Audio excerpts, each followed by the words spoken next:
Hey guys, don't worry, I'm here to help you to fix this problem with the step-by-step perfect solution. So let's begin. Click on Advanced Options, then we need to select Troubleshoot, then select Advanced Options and then click on Command Prompt. Now execute this command carefully. Type chkdsk/f/r/c: and hit enter to execute this command. Type C: and hit enter to execute the command. Type cd space C: / and hit enter to execute the command. Now type cd space Windows and hit enter to execute the command. Now type cd system32 and hit enter.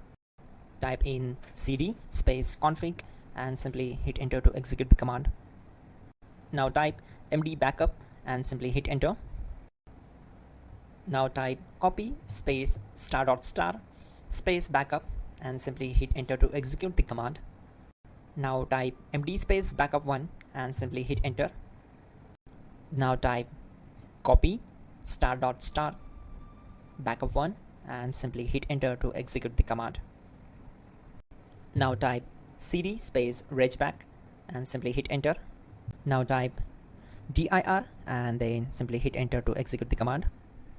Now type copy space *** space ... and hit enter. Then type all and hit enter.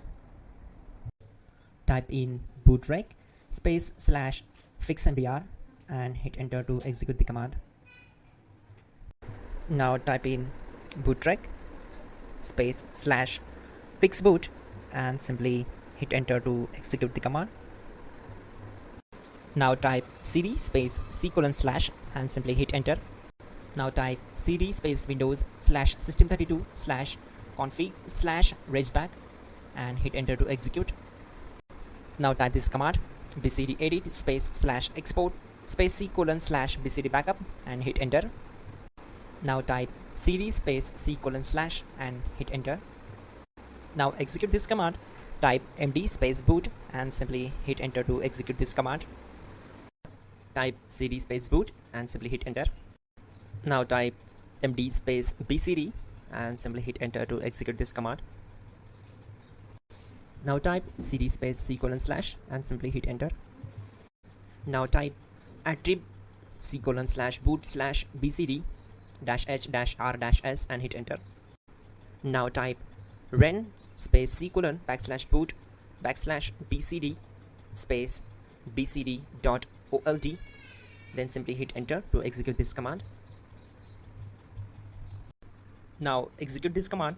Type bootrec space /rebuild bcd and simply hit enter to execute this command. Type exit and simply hit enter. Now click on continue. It will restart your system. So that's it guys, your problem is solved and you're good to go.